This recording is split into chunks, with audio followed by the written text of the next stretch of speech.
നമസ്കാരം. വിവാഹ തട്ടിപ്പ് നടത്തി 4 യുവതികളിൽ നിന്നും സ്വർണവും പണവും കവർന്ന 31കാരൻ അറസ്റ്റിൽ. താന്നിമൂട് സ്വദേശിയായ നിതീഷ് ബാബുവിനെയാണ് വർക്കല പോലീസ് അറസ്റ്റ് ചെയ്തത്.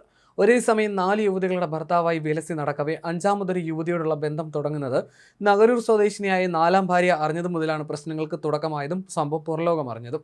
സംഭവത്തെക്കുറിച്ച് വർക്കല പോലീസ് നടത്തിയ സമർത്ഥമായ അന്വേഷണത്തിലാണ് പ്രതിയുടെ വിവാഹ തട്ടിപ്പുകളിൽ നിരവധി യുവതികൾ സമാനമായി ഇരയായിട്ടുണ്ടെന്നും ഒരു വിവാഹവും നിയമപരമായി രജിസ്റ്റർ ചെയ്തിട്ടില്ല എന്നുള്ള വസ്തുതയും പോലീസ് മനസ്സിലാക്കിയത്. തുടർന്ന് പോലീസ് പ്രതിയുടെ വീട് വളഞ്ഞ് പ്രതിയെ കസ്റ്റഡിയിലെടുത്ത് അറസ്റ്റ് രേഖപ്പെടുത്തി. തട്ടിപ്പിനിരയായ യുവതികൾ പോലീസ് സ്റ്റേഷനിലെത്തി പണവും സ്വർണവും നഷ്ടപ്പെട്ട വിവരം പോലീസിനെ അറിയിക്കുകയും ചെയ്തു.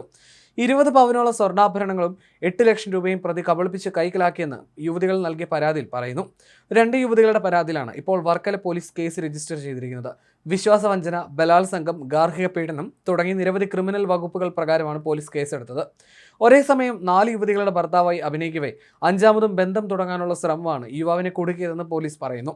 നഗരൂർ സ്വദേശിനിയായ 4ാം ഭാര്യ പുതിയ ബന്ധത്തെക്കുറിച്ച് അറിഞ്ഞതോടെയാണ് നിതീഷിന്റെ വിവാഹ തട്ടിപ്പ് പുറത്തായത്.